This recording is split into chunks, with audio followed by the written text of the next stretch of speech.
with no back taxes, no nothing, and get $1 million or $500,000. It's not possible. So yet they did this with these people's houses. It was a scam where the bankers would make the loans, and they didn't keep the loans in their books. They sold them to Wall Street. Wall Street didn't keep them. They sold them around the world. The pension funds, insurance companies, everybody's got some of that stuff. So when the bonds went bad, all these banks became insolvent. It's like my mortgage. In fact, I think we're going to burn it at some point. We're getting close to burning the mortgage because some people say, why don't y'all move out of the hood? I said, I know I need to move out of the hood, but I'm about to burn my mortgage, and this may be a good time to burn the mortgage. You know what I'm saying? I'm blessed. I'm blessed and highly favored, although we live in the hood.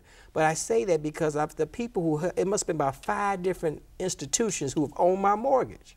Oh yeah, but people sell a mortgage just like they sell, you know, they sell anything. Everything has become, should I say, securitized. And well, before you go into securitized, because they always blame the borrower for the economic collapse. Well, see, the lender sole responsibility is to check and see whether the borrower has the assets to cover or the collateral or some type of situation. You don't give anybody any, just like when you go in a pawn shop.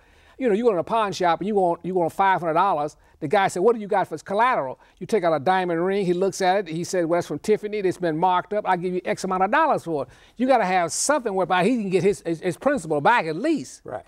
But so they don't care about getting the principal back because they're gonna sell the loan to another institution. That's what happened. Well, that's what happened is that they didn't keep the book. They didn't keep the loan on their books. They sold it to somebody else. All they were doing is collecting fees on both ends and running a bill. Right. But I say that because, you know, before we're about to take some phone calls. This is a live show. I tried to sell cars years ago, and I don't have the stomach for it. I'm just a really nice guy, and I tried to sell cars about 15 years ago. And the young lady will come in, and you tell them, how much can you afford a month? Can you afford $300 a month? Can you afford $500 a month? Whatever it was. And they will sell people cars knowing this is just too much car fee. I just say, baby, why don't you get a smaller car? Why don't you get a used car? Why you want to spend all this money? I'm the kind of person that would say, don't buy this car. But when you're trying to make money, that ain't your thing is to make this sale. That's it. To get the commission. Just like when I try to sell cars, people sell mortgages. They say, my job is to sell Dr. Warren his mortgage. I don't give a damn if he can't pay it off. It ain't my concern. That's right. Well, that's what you have. It was greed on the banker's part. It was greed on the homeowner's part. It was greed on the real. Everybody was greedy. Everybody got greedy. Everybody got greedy because everybody got a piece of the action. Yeah. And as a result, the whole system crashed. The banks would come insolvent. The dollar crashed. Everything went boom. We're going to take some questions from the audience, but it's going to take, what, 10 years to shake this out? Oh, it'll take easily that long. The last one was 29 to 39. You got more money. 29 to 39. And we went to war. World War II was the end. Began when Hitler invaded Poland in 39. We went to war. So that's what really got us up out of the depression. Other than that, we had the WPA, CPA, these infrastructure problems. They did, you know, they don't put it this way. Obama's going down that same road. They will not supply enough work for the folks that's jobs that's being lost. For a guy that's a banker, for a guy that's an IT person, a guy that's working human resources, what does he know about laying concrete? Right. See, pouring concrete and smoothing concrete and stuff like that. So we're gonna have some permanent unemployment. Oh, you have a permanent unemployment. Permanent. They won't be able to put this thing back on. So you may see a few people jump out the window too.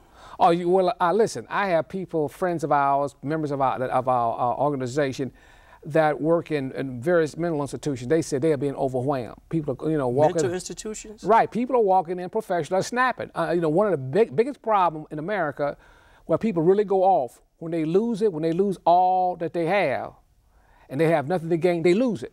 So they lose their 401k, they lose their pension, they lost their house, and a woman up and leaves them, especially if she's a white woman, because she ain't hanging.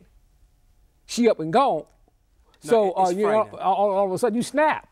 I've been between jobs, and when you don't have no money coming in, you really do lose your mind. That's what I'm saying. And when you don't have a check, I get paid every week, and that check is not there. It just, you snap. I mean, it's not a good feeling. No, the way the system is set up, like I tell Jamaicans, I say, y'all can live down here in Mangos, you walk around the street, you know, and you're drinking rum all day long. 75 degrees. 75 degrees, you know, you're smoking reefer, you got somebody pregnant, you can do all this stuff. Right. But see, in America, it's the worst place to be without no money. It's the worst. I say, it's hell itself. They couldn't understand. What do you mean it's hell? I say, because you got all these possessions, you got all these things around. It's a cultural type thing. and people just don't, you know, it's not Jamaica now, or the islands. It's going to be tough. We have this is our first caller. You're on Viewpoint Live. Yes. First of all, okay, I can't really hear you, but I will assume you can hear me. Mark, a great show as always. I appreciate that. I'm going to make comments relative to the first two topics. Number one, I'm definitely glad that your guest mentioned that the person that we call Jesus, that was not his name because there was no letter J. When I try and tell people that, sometimes it almost seems like I have to fight for my life. I'm glad he put that out there.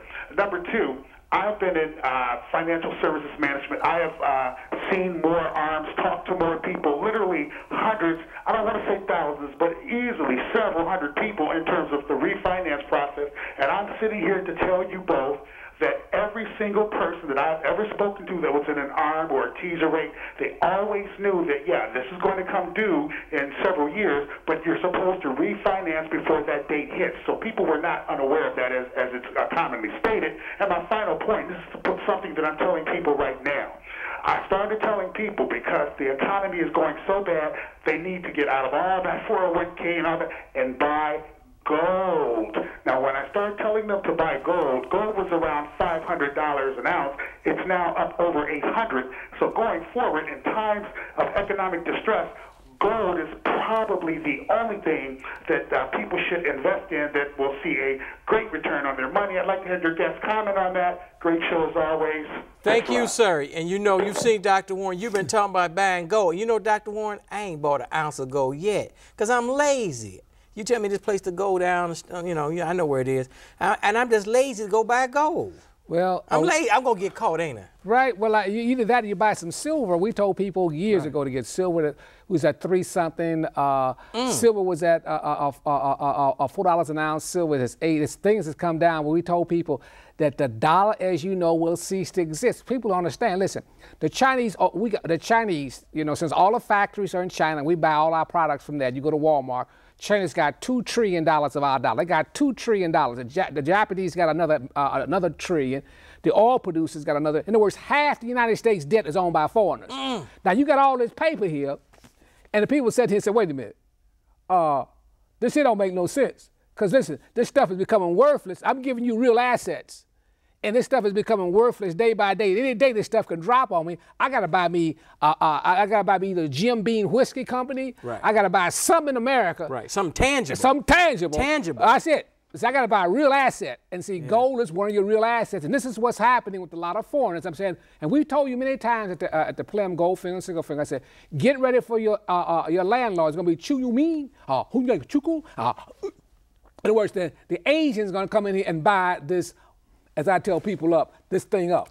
Before I got another phone call, hold on 1 second. That's what I know. People they've waved, especially the conservative, they've waved the flag. America, the great country. It's over. How come people understand this country is toast? I can't understand this. When people raise the flag, they tell me America's great. Listen, you can't be a great country when you're broke. It's just like you see a guy in the street pushing a buggy, and he live under a bridge. He tell you he's great. You look at him, he like he's a fool. You a fool? This country is bankrupt. It's bankrupt. Morally, spiritually, cash, it's bankrupt. Paulson went over to the Arabs to get $300 billion to help build out this economy. Now, can you imagine this white man, as arrogant as he ever been? You know, now he's going around to the same people that he have, I don't know, we know how colonization is, and begging them for money. They looking at him like, I can't believe it. And I think the only way they will want to prop this country up is on its last leg is because if they have another world war, which they just might, that's where we come in. The only reason to prop this country up is to participate in World War III. Right. That's my opinion. I'm not a soothsayer. Caller, you're on Viewpoint Live. Hello, how you doing? What's up? Fine.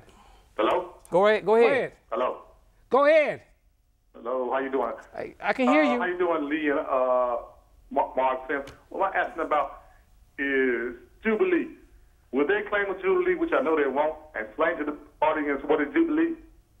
Oh, thank you. Thank you, sir. Thank you. They're going to have a debt forgiveness. Yeah, that's what it is. Every 50 years in your Bible, if you go in your Bible, under the Israel law, every 50 years, every 7 years was a year of Yahweh's release, and they will release the people from the creditors was responsible for releasing the creditors from their debt. And every 7 times 7, every 49 years, they were supposed to be released from their debt. I doubt very seriously. We told you when these banks would go.